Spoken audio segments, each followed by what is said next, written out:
PM Modi और गृह मंत्री अमित शाह, रक्षा मंत्री राजनाथ सिंह। देवभूमि की जंग में होगी सीएम योगी की एंट्री। आज रुद्रपुर में होगी पीएम मोदी की जनसभा। पीएम की जनसभा से बीजेपी को मिलेगा जीत का ऑक्सीजन। पहाड़ में मोदी मैजिक से बदल सकते हैं समीकरण। गृह मंत्री अमित शाह हरिद्वार में करेंगे शक्ति प्रदर्शन। वहीं हरिद्वार में रोड शो समेत कई जनसभाएं करेंगे अमित शाह। धनौल्टी, रायपुर और सहसपुर में अमित शाह की जनसभा होगी। बागेश्वर, अल्मोड़ा, नैनीताल में रक्षा मंत्री राजनाथ सिंह पहुंचेंगे, जहां पर वो जनसभा को संबोधित करेंगे और जनसभाओं के जरिए से बीजेपी के लिए माहौल बनाएंगे रक्षा मंत्री राजनाथ सिंह। तो वहीं उत्तर प्रदेश के सीएम योगी आदित्यनाथ टिहरी, कोटद्वार, रुड़की में पहुंचेंगे, जहां वो बीजेपी के प्रत्याशियों के पक्ष में प्रचार प्रसार करेंगे।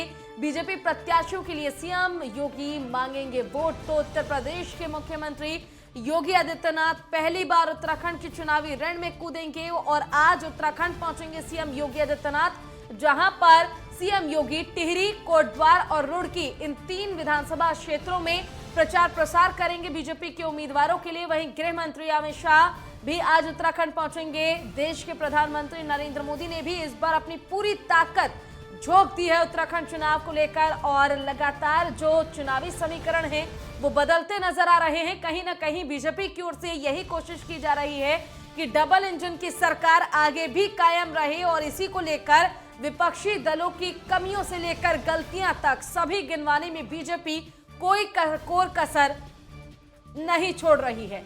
मिशन उत्तराखंड पर बीजेपी की टॉप ब्रिगेड रहेगी। आज मोर्चा संभालेंगे पीएम, गृह मंत्री अमित शाह, रक्षा मंत्री राजनाथ सिंह। उत्तर प्रदेश के सीएम योगी आदित्यनाथ।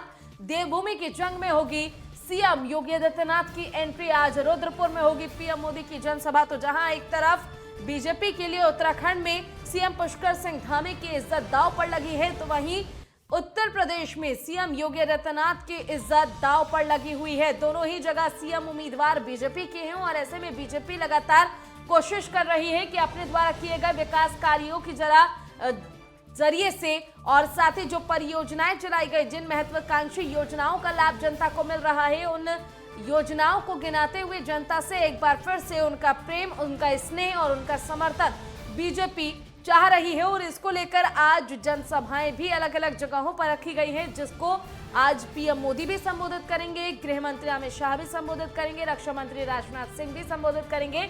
यहां तक कि उत्तर प्रदेश के सीएम योगी आदित्यनाथ भी आज उत्तराखंड में 3 जिलों का दौरा करेंगे और तीनों जिलों में जनसभा को संबोधित करते हुए बीजेपी के प्रत्याशी जो है उनके पक्ष में वोट मांगेंगे। आपको बताते चलें कि उत्तराखंड में 70 विधानसभा सीटों पर चुनाव होना है, जिसको लेकर बीजेपी, कांग्रेस, आम आदमी पार्टी, बीएसपी ये चारों ही पार्टियां चुनावी मैदान में हैं।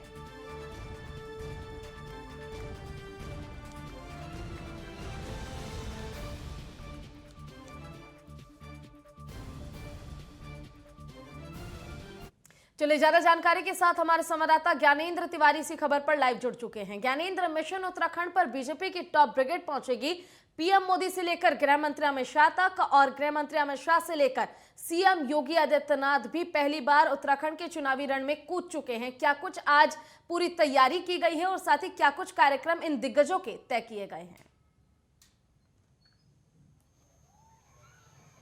देखिए, चुनाव प्रचार का आज आखिरी दौर है और ऐसे में सभी पार्टियों के जो दिग्गज नेता हैं उत्तराखंड के अंदर चुनाव प्रचार करते हुए आज नजर आने वाले हैं। खासतौर पे अगर भाजपा की बात करें तो प्रधानमंत्री नरेंद्र मोदी का जो दौरा है उत्तराखंड के कुमाऊं में है।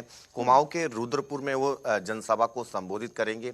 रुद्रपुर से सभी कुमाऊं के बेल्ट में जितनी भी विधानसभा हैं उसको साधने की जो कवायद है वो भाजपा की तरफ से की गई है, जिसको प्रधानमंत्री अपने जनसभा के जरिए साधते हुए नजर आएंगे। खासतौर पर अगर हम देखें केंद्र की तरफ से जो कामकाज उत्तराखंड के अंदर किए जा रहे हैं, जो योजनाएं संचालित की जा रही हैं और आगामी जो 10 साल का जो विजन है उत्तराखंड के अंदर, उसको कहीं ना कहीं बताने का काम अपनी जनसभा के जरिए प्रधानमंत्री नरेंद्र मोदी करते हुए नजर आएंगे। दूसरी तरफ देखें, प्रधानमंत्री के अलावा जो है गृह मंत्री अमित शाह के भी जो दौरे हैं उत्तराखंड के अंदर रखे गए हैं।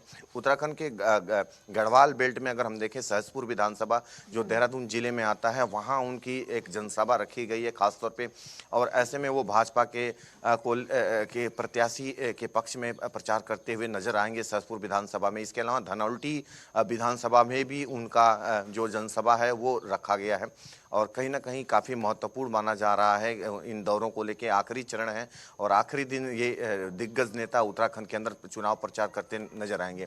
दूसरी तरफ अगर हम देखें, रक्षा मंत्री राजनाथ सिंह के भी दौरे रखे गए हैं। कुमाऊं के बेल्ट में सल्ट विधानसभा हो, अल्मोड़ा हो, ये कहीं ना कहीं काफ़ी खास है, और ऐसे में आज के दिन रक्षा मंत्री भी इन विधानसभा क्षेत्रों में पार्टी की प्रचार प्रसार करते हुए नजर आएंगे। खासतौर पर अगर हम देखें जिस तरीके से ये दिग्गज नेता आज उत्तराखंड में आखिरी समय है, और कहीं ना कहीं तमाम जो काम उत्तराखंड के अंदर किए गए हैं पार्टी के सरकार की तरफ से, चाहे वो केंद्र की सरकार के हों या राज्य सरकार के, उन्हें वो लगातार गिना भी रहे हैं, और ऐसे आज भी पार्टी के पक्ष में वो चुनाव प्रचार करते नजर आएंगे। इसके अलावा हम देखें योगी आदित्यनाथ उत्तर प्रदेश के जो मुख्यमंत्री हैं उत्तराखंड में, उनका आज जो है पहला जो दौरा है आखिरी दिन, और ऐसे में चुनाव प्रचार के आखिरी दिन वो 3 जनसभाएं करते हुए नजर आएंगे। सबसे पहले वो टिहरी विधानसभा पहुंचेंगे, जहां पे जो भाजपा के प्रत्याशी हैं किशोर उपाध्याय, उनके पक्ष में जनसभा को संबोधित करेंगे। इसके अलावा अगर हम देखें रुड़की पहुंचेंगे, रुड़की में भी चुनाव प्रचार करेंगे। उसके बाद सीधे कोटद्वार में भी उनकी एक जनसभा रखी गई है। यानी कि ये भाजपा के जो दिग्गज नेता हैं एक एक कर विधानसभाओं में जाने का आज काम करेंगे, और आखिरी दिन अपने रण में जिस तरह से चुनाव नजदीक है और अब 14 फरवरी को मतदान होना है, ऐसे में जो मतदाता हैं वो इस बार देखेंगे और चुनेंगे कि आखिर किस उम्मीदवार को इस बार सत्ता में लाया जाए, किस पार्टी को सत्ता में लाया जाए। अगर हम कांग्रेस की बात करते हैं तो कांग्रेस जहां तमाम राज्यों में फीकी नजर आ रही है, वहीं उत्तराखंड में कांग्रेस भी काफी मजबूत पार्टी के तौर पर देखी जा रही है। कहीं ना कहीं बीजेपी के लिए इस बार कांग्रेस एक बड़ी चुनौती बन सकता है। तो क्या लगता है, बीजेपी के जो मुख्य केंद्र है, जो मुख्य चेहरा है पीएम मोदी, उनकी ओर से महत्वाकांक्षी योजनाएं चलाई जा रही हैं, उसके आधार पर जनता क्या एक बार फिर से बीजेपी को चुनेगी? समर्थन और रुझान किस तरह ज्यादा दिख रहे हैं? देखिए सभी पार्टियां चुनावी मैदान में हैं। भाजपा, कांग्रेस और आम आदमी भी इस बार उत्तराखंड के अंदर अपने आप को स्थापित करने में लगी हुई है। जिस तरीके से सभी पार्टियों के दिग्गज नेता आज आखिरी दिन भी उत्तराखंड में दौरे कर रहे हैं, और कहीं ना कहीं इस बात को देखा जा रहा है कि इस बार आखिर उत्तराखंड में किसकी सरकार होगी, क्योंकि जो उत्तराखंड की अगर हम बात करें, एक बार भाजपा तो एक बार कांग्रेस की सरकारें रही हैं, और कहीं ना कहीं इस मिथक को तोड़ने के प्रयास में भाजपा लगी हुई। दूसरी तरफ अगर हम देखें, कांग्रेस की तरफ से राहुल गांधी भी दौरे पर रहे थे, पिछले दिनों लगातार उनके दौरे रहे, जनसभाएं हुई, और आज भी प्रियंका गांधी उत्तराखंड में हैं, और उत्तराखंड के जिस तरीके से श्रीनगर और हल्द्वानी और जो मुख्यमंत्री पुष्कर सिंह धामी का विधानसभा क्षेत्र है खटीमा, वहां भी जनसभाएं करेंगे। यानी कि 3 जनसभाएं जो हैं प्रियंका गांधी की भी आज उत्तराखंड के अंदर हैं। साफ तौर पे कहीं ना कहीं से साधने की कोशिश है। लगातार कांग्रेस ये कोशिश कर रही है कि इस बार जो बदलाव है उत्तराखंड के अंदर हो और उनकी सरकार बने। जिस तरीके से सचिन पायलट जो उप मुख्यमंत्री हैं राजस्थान के, वो भी उत्तराखंड में हैं, और उनकी भी जो जनसभाएं हैं हो रही हैं। यानी कि कुल मिला के कांग्रेस के भी जो दिग्गज नेता हैं, पिछले दिनों उनके भी रैलियां हुई, और आज भी जिस तरीके से प्रियंका गांधी उन तमाम ऐसे हॉट सीट वाले जो विधानसभा क्षेत्र है, क्योंकि अगर हम श्रीनगर को देखें तो श्रीनगर में कैबिनेट मंत्री धन सिंह राव जो भाजपा के प्रत्याशी हैं चुनावी मैदान में हैं, और कांग्रेस की तरफ से जो प्रदेश अध्यक्ष हैं गणेश गोदियाल वो चुनावी मैदान में है।